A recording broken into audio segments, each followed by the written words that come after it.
Thank you यार, thank you. अस्सलाम वालेकुम माय यूट्यूब फैमिली, कैसे हैं आप सब? उम्मीद करती हूँ आप सब खैर व आफियत से होंगे। और आप सब बताइए कि आपकी तरफ मौसम कैसा चल रहा है? खूब ठंड होगी और आजकल तो सऊदी अरेबिया में भी बहुत ज़्यादा ठंड है। आप लोगों ने न्यूज़ में सुना होगा तबूक में स्नो फॉलिंग हो रही है, और रियाद का भी हमने वैसे सुना है, लेकिन उसका कंफर्म नहीं है। लेकिन एक दो वीडियोज़ हम लोगों ने देखी, उसमें थोड़ी बहुत जो है वहाँ भी स्नो फॉलिंग हो रही थी। और वेदर यहाँ पे कुछ दिन पहले डस्टी था, बहुत ज़्यादा डस्ट स्टॉर्म यहाँ पे चल रहा था, सारा दिन आंधी चलती रही है। लाइक ऐसे लग रहा था कि जैसे हम लोग पाकिस्तान में हैं। अच्छा, पहले ऐसा नहीं होता था, हम लोग के होते हुए ये पहली मर्तबा ऐसा हो रहा है। और ठंड भी काफ़ी ज़्यादा है, जो कि एक्सपेक्ट नहीं की जा रही थी। पिछले साल भी थी, लेकिन इस साल बहुत ज़्यादा ठंड है। और इवन कि हम लोग अब विंटर स्टफ़ लेने पे मजबूर हो गए। पहले तो जैसे होता था सिर्फ बच्चों का ले लिया, और अपना ये होता था कि कोई भी बस ऐसे केप वगैरह ले लें। लेकिन अभी मुझे हो रहा था कि मैं अपनी जाके कुछ स्वेटर्स वगैरह बाय करूं। तो पहले हम लोग को सिर्फ बाहर निकलते हुए महसूस होती थी ठंड, अंदर रहते हुए तो बिल्कुल भी नहीं महसूस होती थी। लेकिन ये 2 सालों से मैं नोटिस कर रही हूँ, या तो फिर हम लोगों ने जब ये घर चेंज किया, थोड़ा बड़ा है, विंडोज़ की वजह से फ़ील होता है, या वैसे ओवरऑल भी ठंड काफ़ी ज़्यादा हो गई हुई है। तो अब अंदर बाहर दोनों सिचुएशंस में ठंड महसूस होती है। चाहे आप बाहर निकलो, बाहर हो तो और ज़्यादा विंडी होता है, घर रहें तो भी घर काफ़ी ठंडा हुआ होता है। तो खैर, अभी मैं आप लोगों के साथ आज दावत व्लॉग शेयर कर रही हूँ। तो दावत से पहले ये ग्रोसरी बहुत ज़्यादा ज़रूरी हो जाती है, वरना तो टाइम पे आपको कोई चीज़ याद आए ना तो बहुत मुश्किल हो जाती है, ख़ास तौर पे अगर आपके करीब में मार्केट ना हो या फिर डे टाइम में कोई लाने वाला ना हो। मेरे साथ एक मरतबा हुआ था कि शुरू में हुआ था, जब मेरी अभी मतलब शादी को कुछ साल ही हुए थे। और जब आपकी शादी होती तभी आपको इन तमाम चीज़ों का जो है वो अंदाज़ा होता है, दावतें वगैरह जब आप करने लगते हैं। तो तब एक मरतबा मैंने एक दावत अरेंज की थी। तो जैसे ही मैं खाना बनाने के लिए किचन में गई तो वहाँ पे कुकिंग ऑयल ही नहीं था। देखें, बेसिक चीज़ जिसमें आपने खाना बनाना है वो ही ना तो हो खाना तो कैसे बनता है। लेकिन खैर, टाइम के साथ साथ आप सीखते हैं, वो एज भी ऐसी होती है, अभी आपको इतना तजुर्बा नहीं होता इन सब चीज़ों का। लेकिन मैं अपनी मिस्टेक से सीखती हूँ। एक मरतबा जो मैं गलती कर लूँ, दूसरी मरतबा मैं कोशिश करती हूँ कि वो गलती मुझसे दोबारा ना हो। अब ऐसा होता है कि अगर इस तरह का कुछ प्लान हो तो फिर एक वीक पहले ही मैं सारा कुछ प्लान कर लेती हूँ, मेन्यू बना लेती हूँ। फिर उसके हिसाब से ग्रोसरी होती है, तमाम चीज़ें नोट डाउन कर लेती हूँ कि मुझे कब क्या करना है। फिर उसके बाद मतलब सफाई के लिए भी मैंने प्लान जो है वो बना के रखा हुआ होता है कि किस दिन मैंने किचन को साफ़ करना है, ड्राइंग रूम, लिविंग रूम, सब चीज़ें जो है वो एक साथ देखनी होती है। मुझे ये होता है कि घर भी साफ़ हो, कुकिंग भी अच्छी होनी चाहिए, आप खुद भी अच्छे से तैयार हों और बच्चे भी तैयार हुए हुए हों, चाहे आपने कहीं जाना है या आपकी तरफ किसी ने आना है। अच्छा जी, सबसे पहले मीठा बना लेते हैं। मीठे में मैं बना रही हूँ गाजर खीर। तो यहाँ पे मैंने 5 किलो दूध लिया है, इसको पहले मैं थोड़ा सा पका लूँगी, फिर उसके बाद मैं इसमें राइस ऐड कर दूँगी। राइस को मैंने पहले भिगो दिया था, 1 कप मेरे राइस थे, उसको भिगो के बॉयल कर लिया था। फिर उसके बाद उसको मैंने थोड़ा सा ब्लेंड कर लिया था। अच्छा, जब आप इसको बॉयल करते हैं तो राइस की क्वांटिटी डबल हो जाती है, डबल या फिर थोड़ा सा मतलब ज़्यादा ही हो जाती है। तो उसको मैंने ब्लेंड करके इसमें ऐड किया। अच्छा, मैंने पूरा ब्लेंड नहीं किया था, थोड़े थोड़े राइस जैसे नज़र आ रहे होते हैं, खाने में महसूस होते हैं, वो ज़्यादा अच्छे लगते हैं। और साथ ही मैंने इसमें 1 कप गाजर ऐड कर दी थी, उसको मैंने ग्रेट कर लिया था, वो ऐड की और हम इसको अच्छे से पका लेंगे। यहाँ पे जो गाजर होती है वो थोड़ी सी येलो कलर की होती है, ऑरेंज और येलो टाइप होती है। पाकिस्तानी ऐड करेंगे तो थोड़ा सा रेडिश कलर आ जाएगा, अगर ये वाली ऐड करते हैं ना तो थोड़ा सा येलो सा कलर आ जाता है, जो कि अच्छा लगता है वैसे खीर में।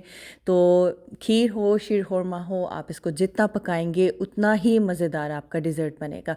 तो इसको मैंने खूब पका लिया था। फिर उसके बाद मैंने इसमें शुगर ऐड की थी। थोड़ा पक जाए ना खीर, तो तभी ही शुगर ऐड करनी चाहिए। और हाँ, मैंने इसमें कंडेंस्ड मिल्क भी ऐड किया था। पहले कंडेंस्ड मिल्क ऐड किया, फिर उसके बाद मैंने इसमें 2 कप शुगर ऐड कर दी थी। आप अपने हिसाब से ऐड कर सकते हैं। 1 टिन मैंने ये कंडेंस्ड मिल्क ऐड किया था।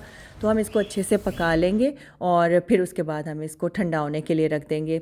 ये मीठा वगैरह तो आप एक रात पहले बना लें। बाकी अगर आपने कोई और कुकिंग भी करनी हो तो वो भी पहले पका के रख सकते हैं। वैसे मुझे होता है कि टाइम पे ही सेम डे में कुकिंग होनी चाहिए। हाँ, कुछ चीज़ें जैसे आप पहले बना के रख सकते हैं, लाइक कबाब वगैरह अगर आप बना लें, उसकी ग्रेवी फिर नेक्स्ट डे आप बना लें। और बिरयानी का कोरमा बना के तैयार करके रख लें। लेकिन मुझे लगता है कि सालन उसी दिन ही बनना चाहिए, क्योंकि फ़्रेश जो खाना बनता है या सालन बनता है वो देखने में नज़र आ रहा होता है। तो बस यहाँ पे मेरी खीर तैयार हो चुकी थी। इसको मैं डिश आउट कर लूँगी और फिर जब ठंडा हो जाएगा ये डिज़र्ट, तो फिर उसके बाद मैं इसको फ्रिज में रख दूँगी। अच्छा, इसके साथ मैंने रेड वेलवेट ब्राउनीज़ भी बना ली थी। वो मीरम ने बनाई थी। साथ साथ में बच्चों की भी हेल्प चल रही थी। और इसके अलावा एक चॉकलेट डिज़र्ट उष्णा ने बना लिया था। मैं सारी रेसिपीज़ आप लोगों के साथ नहीं शेयर कर सकी, क्योंकि अब मैंने मल्टीटास्किंग बहुत कम कर दी है। मैंने बहुत मल्टीटास्किंग की। मुझे अब लगता है कि मैंने सही नहीं किया, तो इसीलिए अब मैं ये जुल्म अपने ऊपर नहीं करती हूँ। तो अभी मेरा फोकस होता है कि अच्छा, मैं जो काम कर सकती हूँ तो वो मैं कर लेती हूँ। अदरवाइज़ मैं ख़ुद को फोर्स नहीं करती हूँ। पहले तो जैसे भी होता था कि मुझे हर चीज़ रिकॉर्ड करनी है और हर चीज़ की रेसिपी शेयर करनी है। अगर आप दावत कर रहे हैं, इतनी ज़्यादा डिशेस बना रहे हैं, तो फिर मैं सारी डिशेस बनाते हुए, कुकिंग करते हुए, वो मैं रिकॉर्ड करना मेरे लिए मुश्किल अब हो जाता है। तो इसलिए फिर मेरा अब फोकस होता है कि चले मैं बस मेहमानों को अच्छे से अटेंड कर लूँ। वीडियो क्लिप्स जहाँ पे बनने होंगे तो बन जाएंगे। अब मैं ज़्यादा टेंशन नहीं लेती हूँ इस चीज़ की।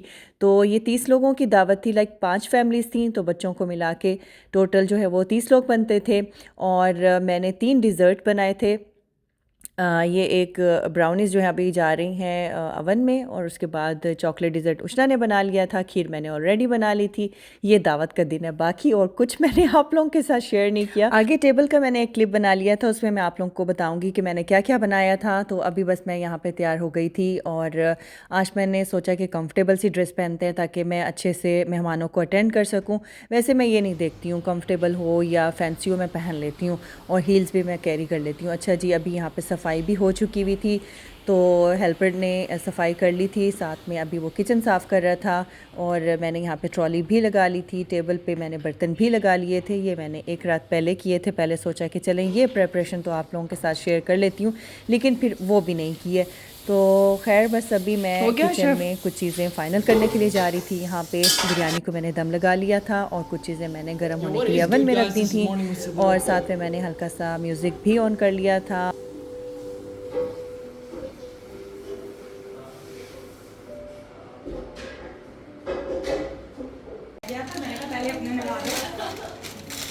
थैंक यू यार। यहाँ पे मैंने अपनी न्यू फ्रेंड को भी इनवाइट किया था, जिसका व्लॉग मैंने आप लोगों के साथ शेयर किया था। आप लोगों को पसंद आया था जिस तरीके से उसने मेरा वेलकम किया था, या उसने मुझे बड़े प्यार से अपनी तरफ इनवाइट किया था।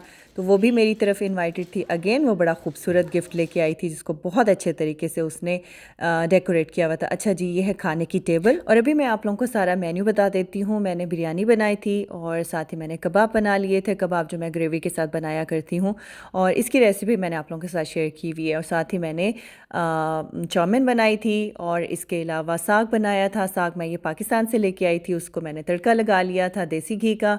और साथ ही ये कौरमा मैंने बनाया है, दही बड़े बनाए हैं, और सैलड्स हैं, और साथ में मैंने ये ब्लैक पेपर चिकन बना लिया था। डिज़र्ट में अगेन खीर थी, और रेड वेलवेट ब्राउनीज़ थी, और चॉकलेट डिज़र्ट था। फिर उसके बाद साथ में सोन हलवा भी था, जो कि पाकिस्तान से आया था। हमारी सर्दियों की सौगात, जो कि चाय के साथ बहुत अच्छा लगता है। अच्छा, चाय के साथ मैंने जो है वो सऊदी कहवा भी बना लिया था। तो ये अभी ट्रॉली में हस्बैंड को देने के लिए जा रही थी। अल्हम्दुलिल्लाह सब कुछ बहुत अच्छे से मैनेज हो गया था। दावत से पहले मतलब आपको डर भी लग रहा होता है, खाना पूरा होता है या नहीं होता, या कोई चीज़ रह नहीं जाए, सब अच्छे से हो जाना चाहिए, सारे वहम चल रहे होते हैं दावत से पहले। लेकिन अल्हम्दुलिल्लाह सब कुछ अच्छे से मैनेज हो गया था। अल्लाह ताला की तरफ से मदद आती है। बस हम एक परफेक्शन की आदत है कि हर चीज़ जो है वो परफेक्ट होनी चाहिए। तो खैर, अभी यहाँ पे मैंने कुछ गिफ्ट गिफ्ट जो है वो अनबॉक्स किए हैं। यहाँ पे फ्रेंड जो है वो परफ्यूम लेके आई थी, एक मेरे हस्बैंड का था और एक मेरा था, और साथ में बच्चों के गिफ्ट्स थे जो कि बड़े खूबसूरत लग रहे थे। और अभी मैं आप लोगों को दावत के बाद का हाल दिखा रही हूँ। ड्राइंग रूम का हाल बेहतर है, किचन का हाल ख़राब हुआ हुआ होता है। तो खैर ये ड्राइंग रूम अब जो है वो हस्बैंड ही समेटेंगे, पहले कोई हेल्प नहीं मुझे मिलती हस्बैंड से। हाँ, बाद में थोड़ा बहुत मतलब कुछ समेट लेते हैं, लाइक ड्राइंग रूम को ही ज़्यादा वैसे वो समेटते हैं। तो अभी ये टेबल वगैरह भी मैं बच्चों के साथ समेट लूँगी। मुझे बहुत खुशी होती है जब मेरे घर मेहमान आते हैं या रौनक लगी हुई हो, मुझे बहुत अच्छा लगता है होस्ट करना। तो अभी मैं आप लोगों को थोड़ा सा किचन का हाल भी दिखाऊंगी, साथ ही मैं आप लोगों को गिफ्ट्स भी दिखा देती हूँ। जो सब फ्रेंड्स ने बहुत प्यारे गिफ्ट्स दिए हुए थे। अच्छा, पहली मर्तबा ऐसा हुआ, इत्तेफाक समझ लें, कि सब जो है वो लैंप्स लेके आई हुई थी। कुछ टेबल लैंप्स लेके आई हुई थी और कुछ जो है वो फ्लोर लैंप लेके आई हुई थी। तो सभी जो है वो लैंप्स ही थे। तो मैंने कहा यार बड़ा हसीन इत्तेफाक है, इस बार सारे लैंप्स हैं और बड़े प्यारे से थे। और हाँ, एक गिफ्ट जो है वो डिफरेंट था, वो डिनर सेट लेके आई हुई थी। और बाकी जो मैंने आपको पहले गिफ्ट दिखाया है परफ्यूम वगैरह, बाकी जो फ्रेंड्स थी ना मेरी, 4 फ्रेंड्स थी, 3 फ्रेंड्स, उन सब ने जो है वो मुझे लैंप्स जो है वो गिफ्ट किए। अभी मैं आप लोगों को ये बात का हाल दिखा रही हूँ। यहाँ पे हम लोगों ने सारे जो बर्तन हैं वो रिंस करके डिश वॉशर में उसमें लोड करने के लिए रख दिए थे। और बस मैं ये लोड कर दूँगी। बस डिश वॉशर की एक बहुत बड़ी जो है वो सहूलत हो जाती है कि आपके बर्तन धुल जाते हैं। तो गाइस ये था आज का व्लॉग। आपने व्लॉग को लाइक भी ज़रूर करना है, फ्रेंड्स और फैमिली के साथ भी शेयर कर दीजिएगा। मिलती हूँ आपसे अगले व्लॉग में, तब तक के लिए अल्लाह हाफिज़ एंड टेक केयर। यहाँ पे मैं आप लोगों को डस्ट स्टॉर्म का हाल दिखा रही हूँ। अवन भी सारा डस्टी हुआ हुआ था और जूसर भी रखी थी तो वो भी ख़राब हुई हुई थी। हालांकि किचन की जो विंडो है वो बंद थी, लेकिन फिर भी डस्ट बहुत ज़्यादा अंदर आ गई थी। तो जी मिलते हैं अब आपसे अगले व्लॉग में, तब तक के लिए अल्लाह हाफिज़ एंड टेक केयर।